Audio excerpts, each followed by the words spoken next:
Welcome to the Real News Network in Baltimore. I'm Kim Brown.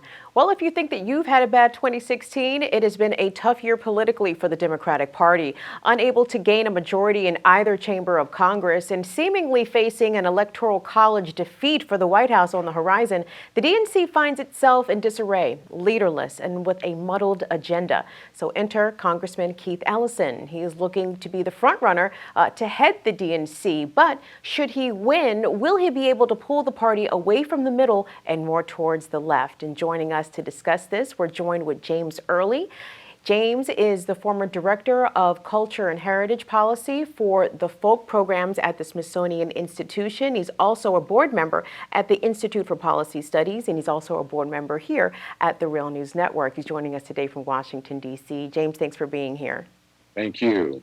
Well, James, let's get brought up to speed about Congressman Ellison. He has been endorsed not only by Bernie Sanders, whom he supported for the Democratic nomination for president, but he's also had endorsements from Senator Liz Warren, Senate Minority Leader Chuck Schumer, Congressman John Lewis, Congressman Elijah Cummings. Also, he received an endorsement for Democracy for America and from the AFL-CIO. So it seems as though Congressman Ellison has his ducks in a row to take this leadership position of the party. What are your thoughts? Well, I think this represents that there is an internal ideological and political battle that has come to the surface since the roundly defeated Democratic Party, having thought that it would simply have a coronation with Hillary Clinton. I would not say that they're in disarray. These sentiments have been seeming under the table for a while, and I think what we are now seeing is that there is an attempt to push back the more traditional accommodationist centrist in the Democratic Party and move more towards progressive reformers. I would not use the term left. That term is thrown about, but certainly these are progressive reformers. They are not anti-capitalist or pro-socialist. They are looking for more flexibility for working people, for oppressed and exploited people within the party. And Keith Ellison represents the unified candidate on the part of those who want a change in the ideological and political direction of the Democratic Party.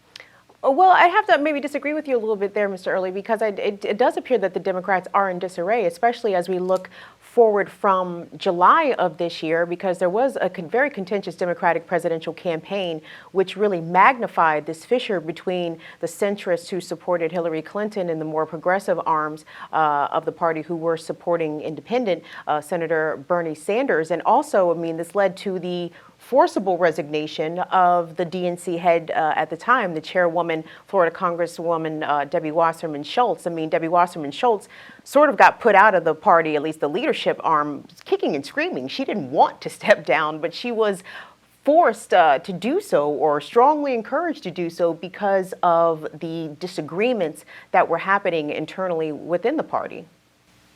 To be in disarray means that the party thinks that it is unified and moving in the same direction, and it just cannot coordinate all of its parts, and that it is in disarray because it can't coordinate that. What we have is not disarray. We have an open now battle, a split within the party of what direction it will take, what will be the new stability of the party. And so that is the difference from a party just floundering and not being able to get itself coordinated.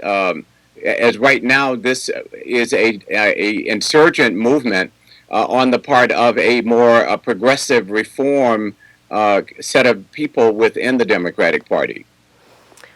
I'm not sure about that, Mr. Early, because there was a congressman from Ohio, and tragically his name escapes me at the moment, but he was challenging Nancy Pelosi for minority leadership in the House. And one of the points I saw him make on MSNBC's Hardball with Chris Matthews was that there is a need from the Democrats to sort of reclaim the Trump voters that they lost. And the pushback that has come, especially from Democrats of color, is that, actually you lost us rather than losing these white voters. So it does seem as if that people who have traditionally considered themselves part of the Democratic base, and who the Democrats who themselves have considered their base, are not all in step with the party as of right now. And a lot of that does stem from the party leadership, because there was a lot of disenchantment with Debbie Wasserman Schultz, and then her inevitable successor, who was the interim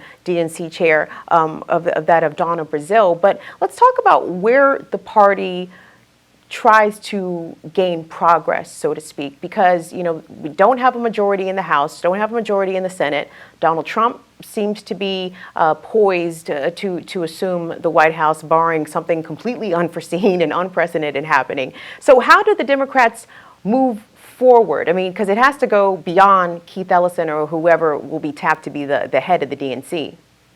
Well, first, for the Democratic Party, which is different from the Democratic base, the Democratic Party is comprised of different sectoral interests. They do not have unity on all of the issues, and that is why you're seeing this battle within the party, the elected officials, of who will lead the party and around what primary issues. Secondly, with regard to the Democratic base, there are people who are loyal to that base, but there are people who are independents, large numbers of independents, who tend to vote with the Democrats, but are not loyalist to the organized party structure.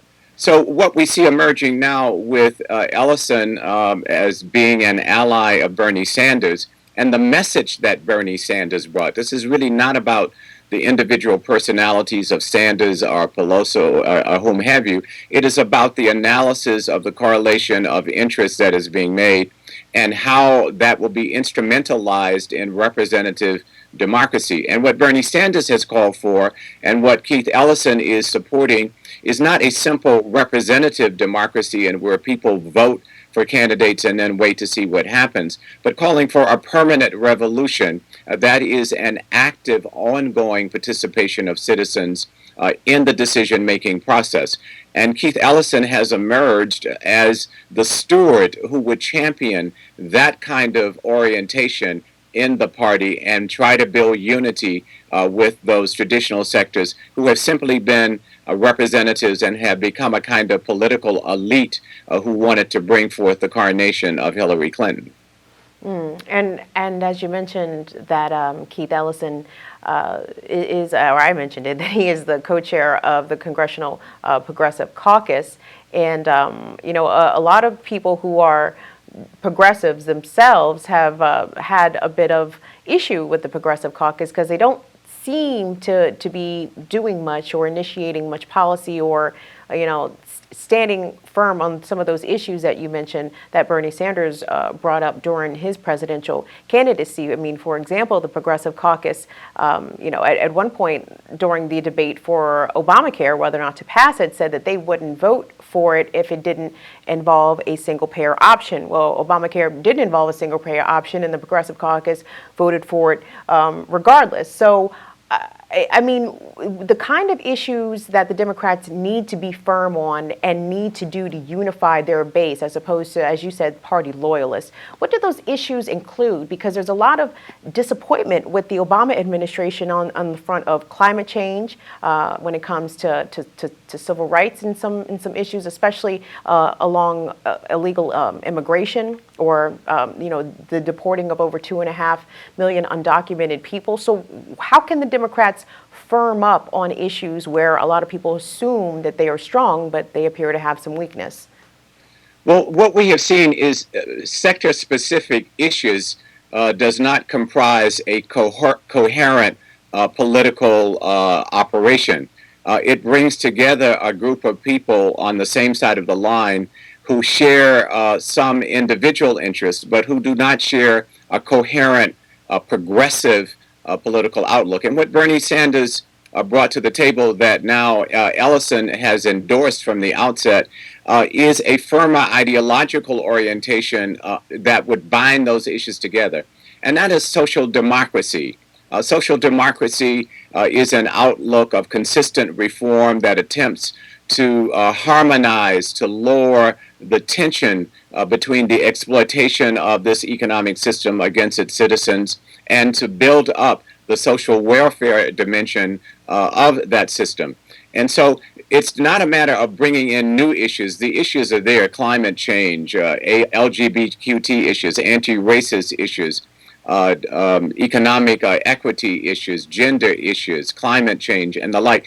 But how you bring those issues into a common package where all of the players within the progressive dimension of the Democratic Party see those as their issues, not just looking at issues because they are in a certain region or they are from a certain racial agenda background.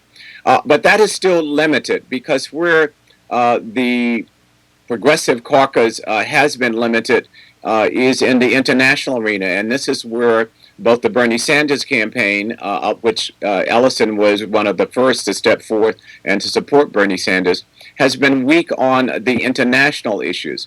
How do they use the vantage point of the interest of working people in the United States to give an orientation to what foreign policy should be? So, on the Israeli Palestinian issue, is it in the interest of working people, oppressed and exploited minority people, and LGBT people, Q people who are being discriminated against, to support the Zionist government, which is different than the Jewish citizens of Israel? There is a peace movement in Israel. There is a left movement in Israel. There is a progressive movement among citizens. And so we now have to challenge that party not only to cohere around domestic issues, but to cohere around international issues.